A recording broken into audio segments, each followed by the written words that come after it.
first four mothers belong to type 1. All are highly empathic and are in control throughout the feeding. Their movements are appropriate and economical. They never delay or interrupt the feeding without consideration of the baby's state. For all mothers and infants in this type, feeding is a source of gratification. This young mother has chosen a seat that permits her to maintain physical closeness to the baby without confining him. Her gentle contact does not disturb his sucking, and she sustains a good-humored communication with him.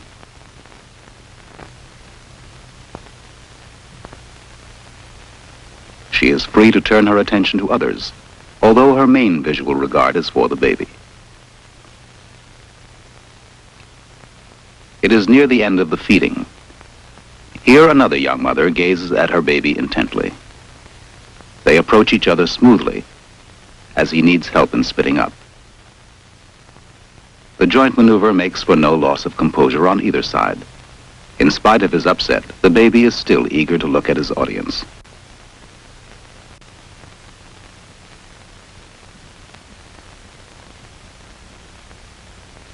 After another interval of feeding, the mother burps with zeal.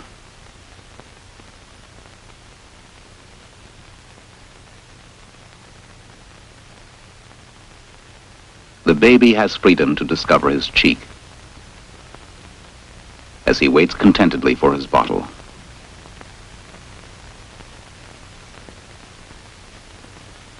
And his mother enjoys watching him.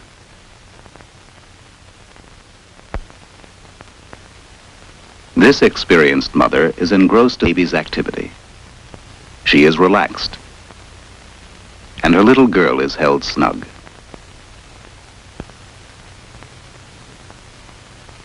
The mother plays gently with the baby's fingers, and she allows the baby's outstretched fingers to touch her breast. Sucking is rhythmic and peaceful.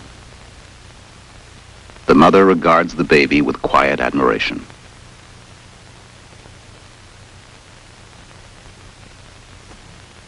Then lifts her adeptly to burp her in an erect position. A kiss, gentle rocking, visual contact, nose touching, a smile, and one more kiss.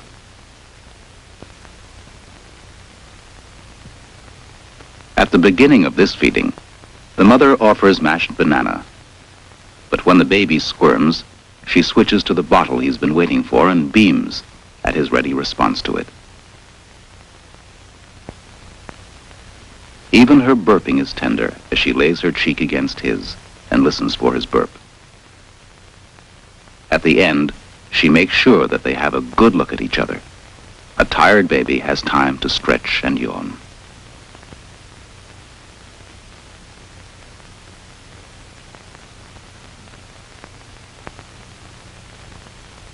The next two mothers, who are in type 2, are also empathic. They greatly enjoy their own role in the feeding and accelerate the pace of it according to their own needs. Their control is often excessive, but never unkind. They act overeagerly, anticipating real and imaginary needs of their infants. They interrupt the feeding too often to carry out unnecessary procedures, and their efficiency is lowered or uneven. This eager beaver mother, so occupied with her own task, almost loses sight of her baby's need to be fed. Play comes before food, while the baby's appetite grows. She has several styles of burping. She takes time to study his yawn, and then makes sure that the milk flows freely. She's aware of the baby's hunger, but still fusses. Still testing. Testing. But the baby does not abandon hope of getting his bottle. More burping.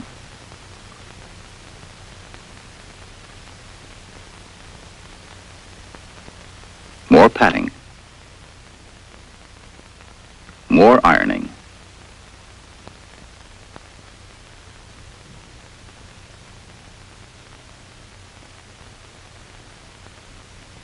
more touching. More examining. As a reward for her earnestness, she gets a baleful glance. The second mother in type 2 enjoys a postponement after feeding cereal, playfully admonishing her little girl to stop crying before she can have her bottle. After a brief offering of the bottle, she undresses the baby competently and quickly. Evidently, she feels closer physical contact with the baby when her dress is off. Burping continues, and the mother shows us that burping can be fun. Playfully again, she pauses to make an inquiry of the baby. She squeezes, pats, again squeezes, palpates generously.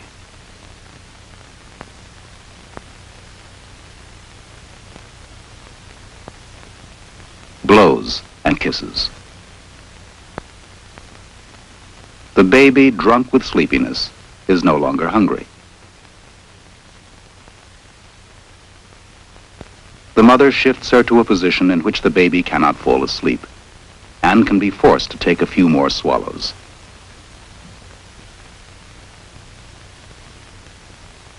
The infant squirms and flails in protest before the mother surrenders her authority.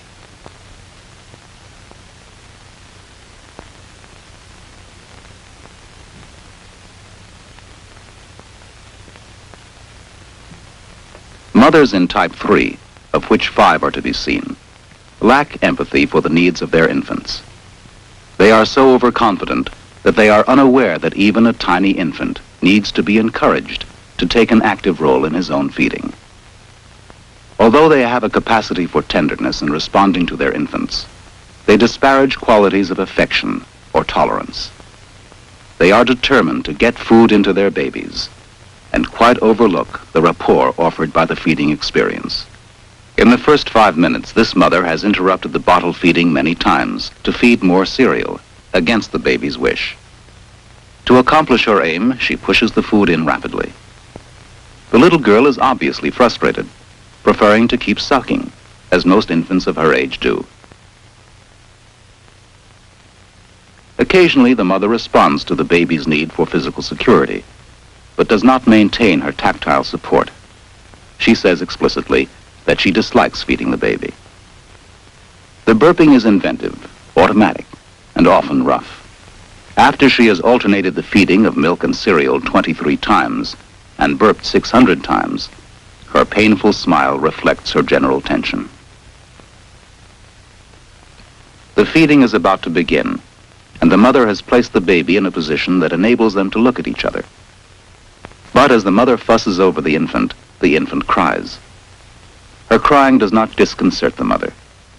This mother loves activity and excitement and has her feeding strategy planned to keep command of the little girl and to maintain her own comfort. Despite the appearance of intimacy in this part of the feeding, only the baby's back is touched by the mother. For most of the 40 minutes that this feeding lasted, the little girl fidgeted and the mother remained cheerful.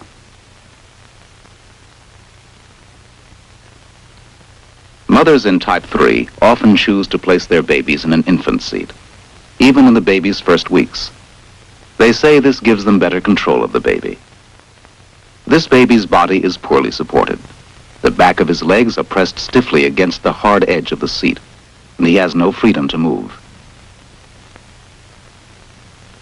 The mother, to feed without interruption, pins down both of his arms. She hardly gives him time to swallow. After the vegetables, there have been 14 episodes of bottle feeding. The baby has no more appetite, and he spends his energy in pushing the bottle away. But the mother urges it upon him again. Among mothers in type 3, it is common that the mode of feeding agitates the baby, even though it satisfies his hunger, and thus the mother's impatience with feeding becomes fixed. Gradually, the mother avoids distressing scenes by leaving him to feed alone. Here, the baby enlists his whole body in the fight against the bottle. This feeding ends in an angry struggle on the baby's part, and with an air of sulky defeat on the part of the mother. This mother, describing how she loves to hold her baby, stimulates him to take more milk. She stimulates him by twirling the nipple in his mouth, which she did several hundred times during this feeding. The mother stares at him without expression. His gaze at the ceiling seems equally affectless. She halts her activity with the bottle, only to clean his eyes. After this very long feeding, the baby has fallen asleep, but the mother is eager to awaken him. She doesn't realize she can do this by holding him erect or by talking to him. Instead, she brushes his lips seductively with the nipple. She seems avid to demonstrate her skill in getting him to suck again. When he does awaken, she's indifferent to his protests. This last mother in type 3 adjusts a bib on her baby calmly while he cries because of hunger. Abruptly, she shifts him to a feeding position. She's determined to feed Carrots first and have him wait for the bottle. Spoonful after spoonful increases his crankiness.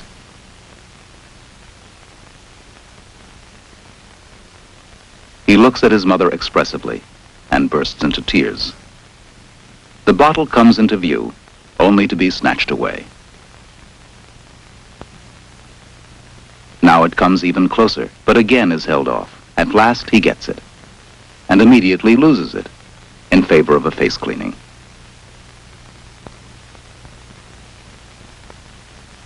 He can suck peacefully for a few moments until the mother decides he's calm enough to be given more carrots. And then he's cleaned and burped again.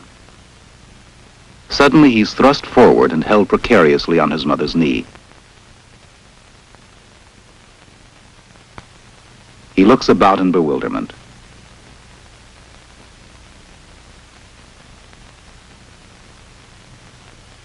She smiles self-consciously and suddenly thrusts him back to resume sucking. Although he looks at her with intensity, her face remains impassive. Another few spoonfuls of carrots are poorly received.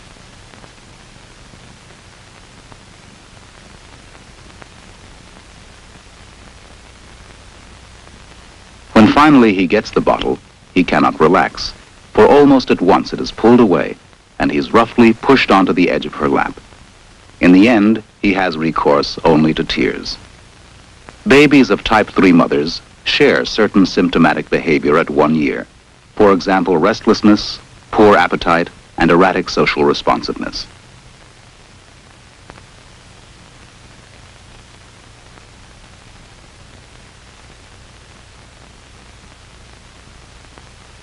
The next 4 mothers in type 4 are even less empathic and more controlling than mothers in type 3. They may delay feeding until the babies show acute distress. They may feed as though the babies were alien to them, or they may overwhelm the babies with food or with feeding procedures. In spite of general praise of their babies, they frequently scold and ridicule them for their feeding behavior. They consider feeding a burden and resent it. At no time do they feel free to foster intimacy with their babies. At first glance, this feeding looks restful, but the mother is tense, holds her infant rigidly, and is unsure how to proceed. She waits for a cue from the baby, unaware that she can take the initiative. Both wait.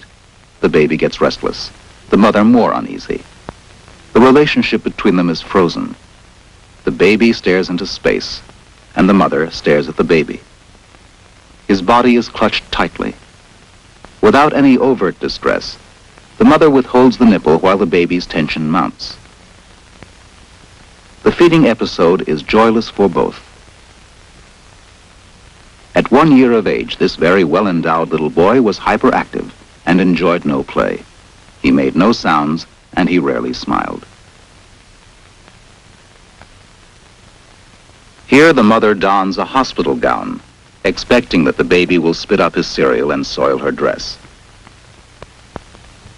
It is characteristic of the mothers in type 4 to be concerned with their own appearance. This hefty boy has taken a large portion of cereal, but the mother continues to ply him with it, as if her task were to get the full amount into him, whatever his emotional state. She's accomplished in prying his mouth open.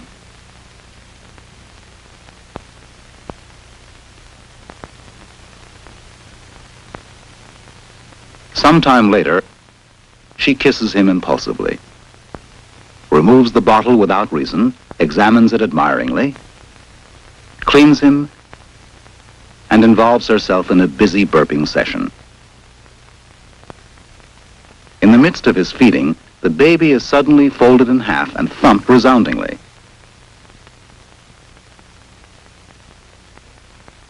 Again, suddenly, he is set back in feeding position, only to be groomed at his mother's pleasure.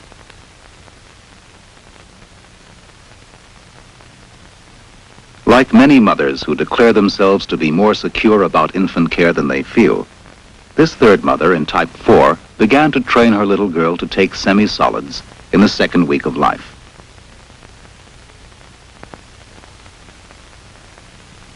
When the baby cries, resisting the cereal, the mother takes advantage of the baby's open mouth to pour in the food. She ignores the baby's flailing limbs and paroxysmal crying.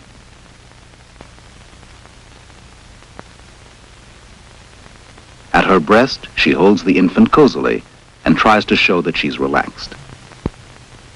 However, ambivalent attitudes about her maternal role produce contradictory behavior. Although she breastfeeds, she pokes at the baby's ear, looks bored, yawns. As her tension increases, she strokes the baby's hair in a perfunctory way, tweaks her ear, and yawns again. This vigorous infant, at 1 year, was apathetic and grossly inhibited. During the feeding, the mother wards off all communication with the baby. All of her life, this mother has been undergoing great familial stress and has tried bravely to manage. Her willingness to participate in the research stems from her earnest wish not to repeat the actions of her own mother, who beat her. Nevertheless, her problems defeat her intention to act in harmony with the baby. The baby has been fed semi-solids since 2 weeks of age. The mother has said that his agitation during feeding is caused by his opening his mouth so wide that he swallows great amounts of air. Her rule of forcing solids and then withholding the bottle until the baby has burped adds to his misery.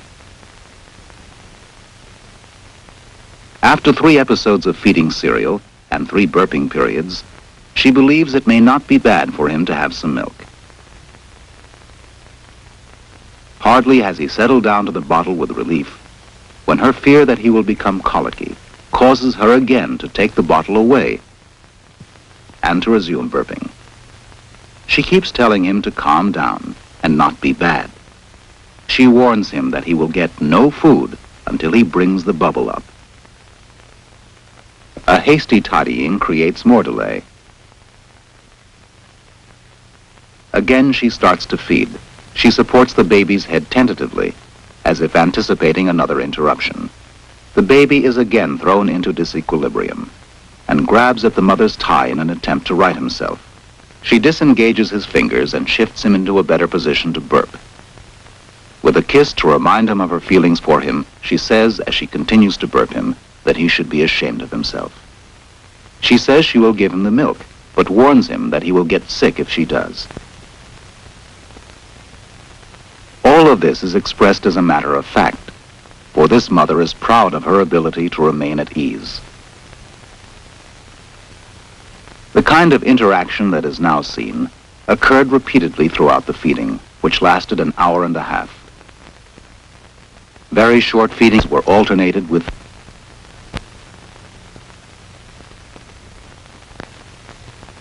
Now the baby looks extremely fatigued. The mother does not restore the bottle until he is almost in a state of panic.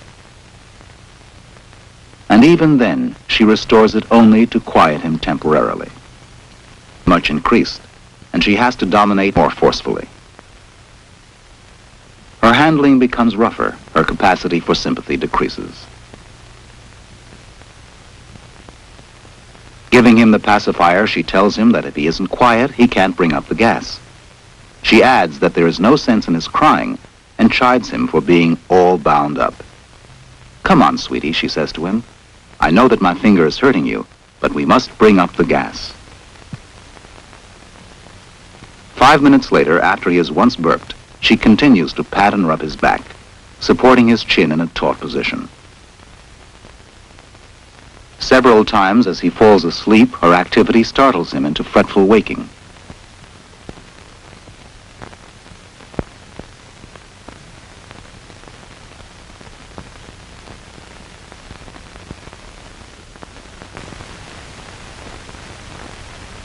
She tries to comfort him with a kiss. But the baby is limp with exhaustion. He has fallen asleep with the pacifier, which has been given to him 15 times so far. The mother tries to burp more effectively by drawing circles upon his abdomen and poking with her finger. Her conviction that her efforts are correct enable her to regard with detachment the startles that dramatize his disturbed state.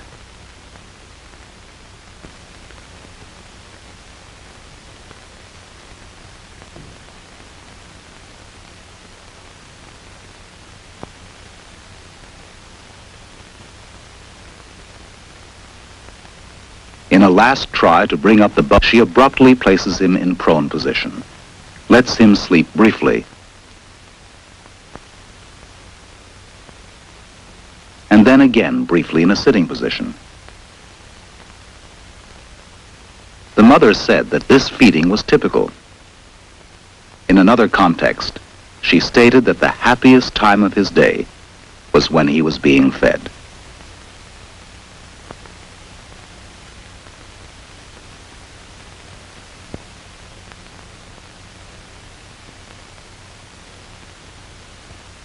Mothers in type 5 are unable to offer adequate emotional stimulation to their babies.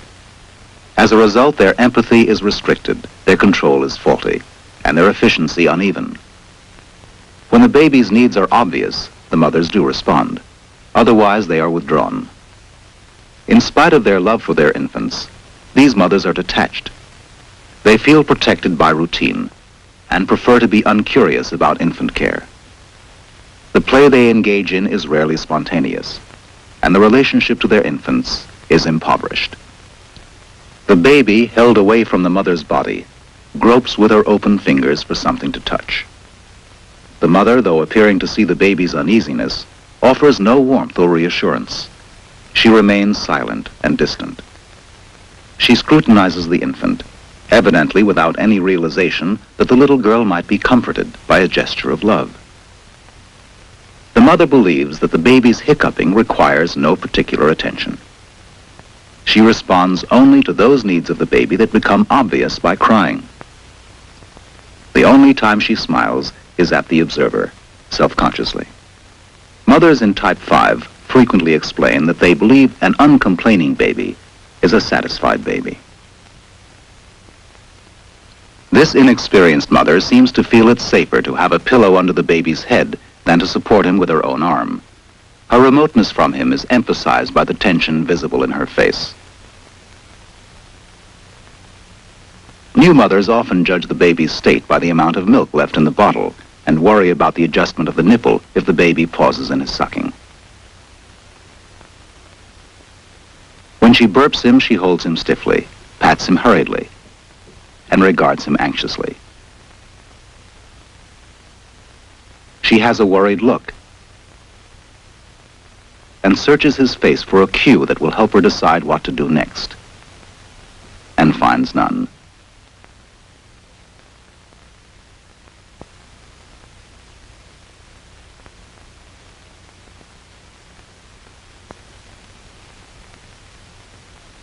For the 9th time, she tries to elicit a burp. Only after an hour-long feeding can she relax. As he is no longer crying, she loses her severity and smiles affectionately. The 3rd mother in type 5 feeds and cleans with dispatch. She merely glances at the little girl and likes to chat with the observer, although she is given no encouragement. Please note that the baby is dressed for the occasion. The mother's movements are rapid, mechanical, and rough. Her brusque activity upsets the baby, who vomits and cries. Incidentally, at 1 year of age, this was a beautiful baby.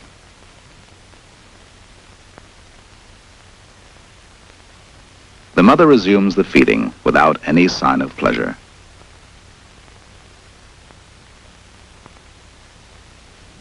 The fourth mother in type 5 pauses between feeding episodes, but her regard of the baby is rigid. Her procedures are mechanical. She provides body contact mainly with the flat of her hand.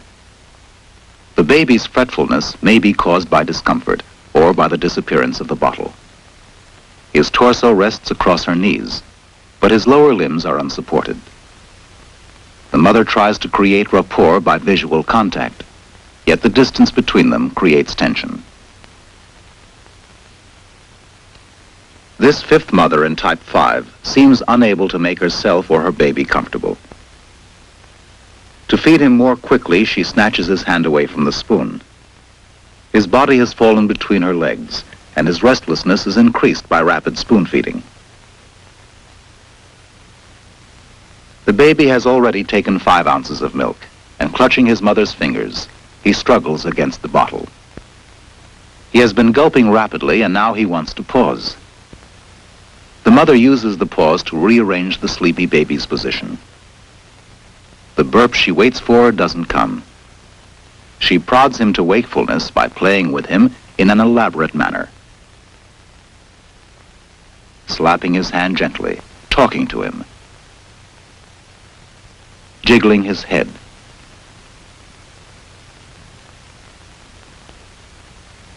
tickling and touching him. She doesn't know that it would help if she merely allowed him a quiet pause in the feeding. She offers the bottle again. As he is still not interested, she resumes the burping ineffectually. Peering at him, she tries again to arouse his interest in the bottle, engaging in another series of maneuvers. She brushes the nipple against his lips over and over again, talks to him, smiles wistfully, and keeps dabbing at his face with the nipple. At last, she succeeds in giving the bottle, but to an even more tense and squirming baby.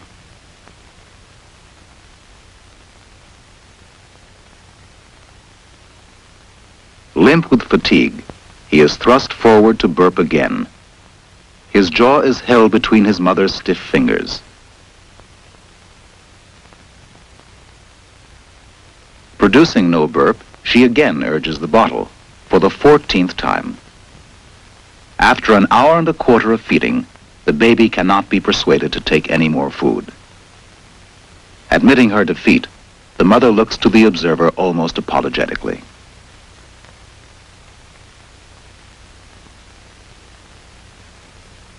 In spite of herself, she is compelled to make a last attempt to burp him. Her caresses are bestowed upon a sleepy, unresponsive infant. At no time during this long feeding is emotional communication between the two established. The last mother in type 5 is doing her duty at what she considers a safe distance. Her sober involvement with the procedure of getting food into the baby's mouth seems to prevent her from relieving his crooked position. She carries out all aspects of the feeding quickly and with relentless detachment. The baby seems easy to feed, but the mother still does not relax enough to allow for any loving contact.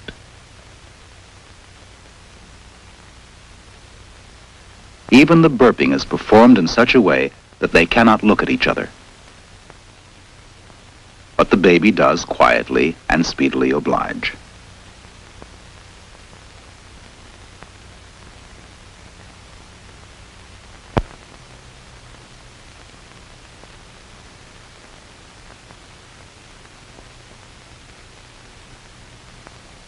type 6 mothers, 3 of whom are shown, aim to be highly efficient. Their activity is well organized, and they have complete confidence in their feeding methods. They interrupt the baby's sucking only when they consider it necessary, for example, to clean or to burp. They rarely touch or speak to the baby, and the businesslike way in which they conduct feeding almost precludes any responsiveness from the baby. This mother feels it proper to sit silently and to hold the infant in this stiff position. Typically, her feedings last about 30 minutes, and it is her practice not to interrupt more than once or twice during that time, except for the formality of burping. This mother's concern is to feed with efficiency, but her manner is stark and sterile. In 30 minutes, there has been no physical contact. The mother eventually puts him on her lap to burp him. She glues her eyes on him, but does not react to his distress.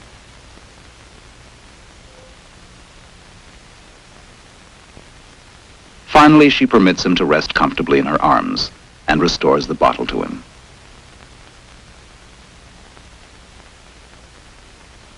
Later, she returns him to the infant seat for the sole purpose of cleaning him. At some point during the bottle feeding, this mother placed the baby in the crib to change his diaper. Her devotion to mopping up allows her to regard the baby's discomfort as a matter of secondary importance.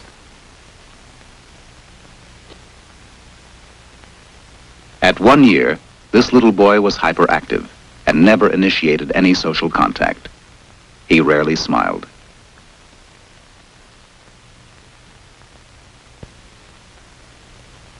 The third mother in type 6 feels and is truly efficient.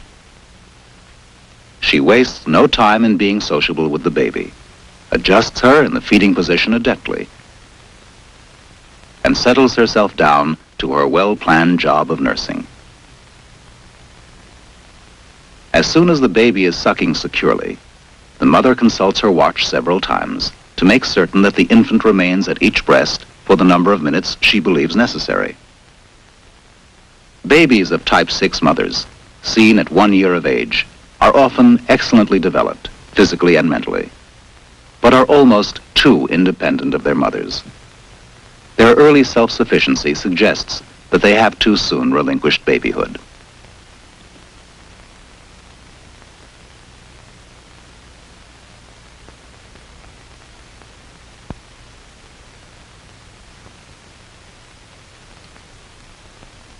Mothers in type 7, 5 of whom are shown, work hard to understand their babies.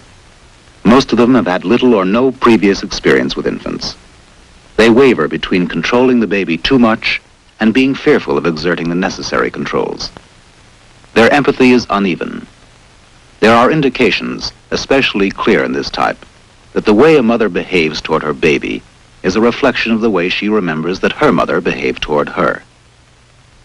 Mothers in type 7 are uneasy about feeding procedures and often express an almost desperate wish for guidance. One of them, aware of her awkwardness, said timidly, "Maybe feeding the baby will be more fun later on." This beautiful red-haired little boy has already learned that he must swallow fast to keep up with his mother.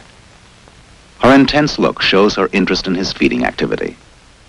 Aware of his extreme hunger, she offered the bottle, but removed it too soon in order to feed cereal, believing that she must also accustom him to semi-solids. This is in accord with her belief that breastfeeding would make him dependent upon her alone. Although his eagerness for his bottle is apparent to her, she cannot let him complete one aspect of the feeding at a time, but switches from bottle to cereal to clean him or change his position. Her busyness seems to give her a feeling of competence at the expense of the baby's contentment. Now the baby seems more relaxed, but the mother does not.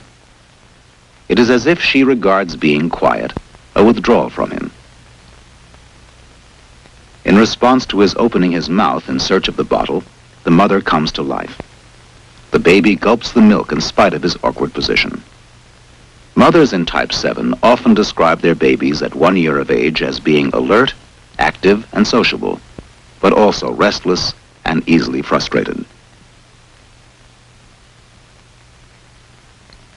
This patient mother, whose tension is at once obvious, has been sitting in this position for 10 minutes. From the baby's first days, she had difficulty in learning to hold him to her breast, even with the skillful assistance of a hospital nurse. Her attempt to make herself more comfortable without disturbing his sucking results in a more rigid posture for her and for the baby. In this scene, the bottle is given for the third time after 8 episodes of breastfeeding.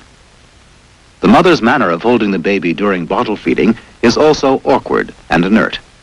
She reports that his feedings often last 3 hours because she has to make sure that his hunger is completely satisfied. During this 2-hour feeding, she patted and rubbed his back more than 5,000 times. For all her devotion, 6 feedings a day are carried out in this lusterless fashion. The third mother in type 7 reports that the baby cries when the bottle is removed for burping. Nevertheless, she does remove it so often that her little girl is rarely allowed to suck for as long as 2 minutes. The same tense kicking of one leg seen mainly during this kind of burping at 6 weeks hampered the baby's crawling movements at 6 months. At 1 year, the baby stiffened her whole body when obliged to tolerate any passivity, and fought with all her might until she was permitted to stand and run. The mother now listens for the burp, although this means that she must disregard the baby's acute distress due to continuous deprivation of the bottle.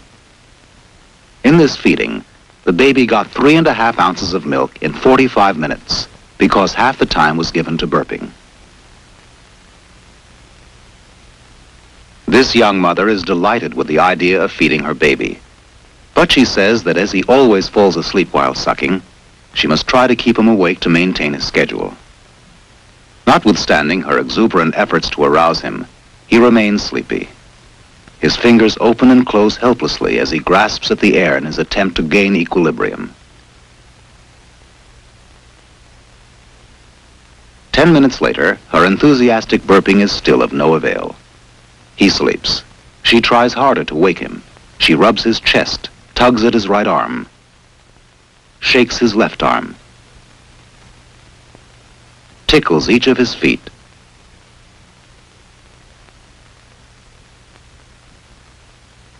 and rubs his entire back energetically. Now she concentrates excitedly on squeezing his cheeks, pressing down upon his chin so that she shakes his head with exceeding rapidity, and finally rubbing his hand. This was a quiet baby, and his responses to stimuli were slow, but his development was entirely normal. Later in the afternoon, as he awoke from a nap in the crib, he was observed to turn his head from side to side 6 or 8 times, in just the same way that his mother shook his head during her attempts to awaken him.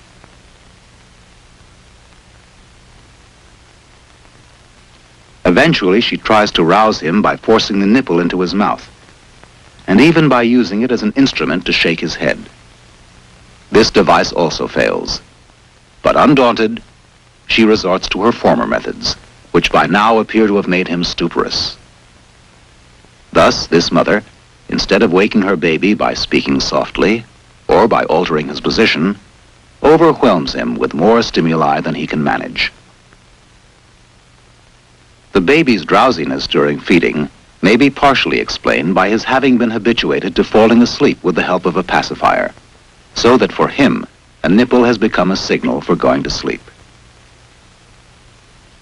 At 1 year, this baby's gross motor development was a little advanced, but he was continuously active, impatient, and easily angered. This last mother in type 7 is at ease for brief intervals of the breastfeeding.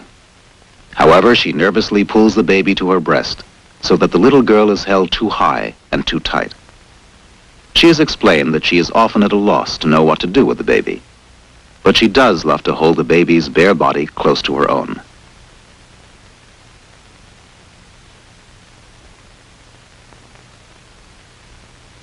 She interrupts the sucking to burp the baby, who is disturbed and startles. The jerky clutching and sudden releases of the baby's body punctuated the 30-minute feeding. Among the 7 types of mothers, The qualities of empathy, control, and efficiency are observable in various degrees. One or more of these attributes are often missing, because few mothers, unfortunately, have the necessary emotional maturity and knowledge of infant development to respond to the needs of their infants sensitively and consistently. The study of over 100 mothers and infants during the infant's first year of life has shown that the babies of mothers in types 3, 4, 5, and many in type 7 show a high frequency of developmental lags at 1 year of age. Many of them are also prone to be irritable and passive, and to have temper tantrums, stereotypic behavior, low frustration tolerance, fears, low function pleasure, and disturbed object relations. In contrast, babies of mothers in types 1 and 2, and many in type 6, are at 1 year of age the most uniformly well developed in all areas. All of their mothers have at least adequate degrees of 2 of the 3 criteria of satisfactory feeding: empathy, control, and efficiency. This means that these infants begin their second year of life with the capacity to make optimal use of their endowment. This is the last mother to be seen. She belongs to the second type. She is empathic, adequately efficient, and dominating, though not unkindly. Here she engages her baby in her own style of burping, which, though enthusiastic, is brief, and appropriately enough, a minor aspect of the feeding. The remarkable leaps in the development of this little boy in less than a year provide a glimpse of the sturdy relationship between this mother and infant.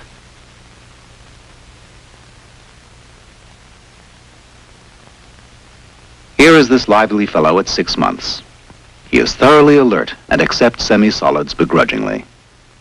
The mother holds him securely on her lap and in no way constricts him. Such pleasant ease in close physical contact with babies of 6 months is not often seen. Although she follows him about with the spoon, she gives him the privilege of rejecting his fruit. She explains that his appetite for it at midday is often small, and she is ready to give him his bottle. This little boy can drink from his bottle by himself, but cannot quite manage to grasp the nipple because of his present position in her lap. Rather than place him in the crib summarily, the mother chooses to go on holding him and encourages his efforts by guiding the nipple to his mouth.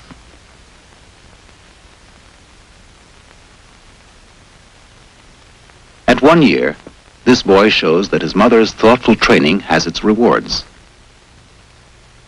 He can hold the bottle easily with one hand, but she still is glad to sit by protectively and lovingly. Now her tendency to dominate recedes, and she gives him the greater control of his own feeding. When he's in his high chair for solid foods, she can come and go within his range of vision, and feels free to clean up while he munches.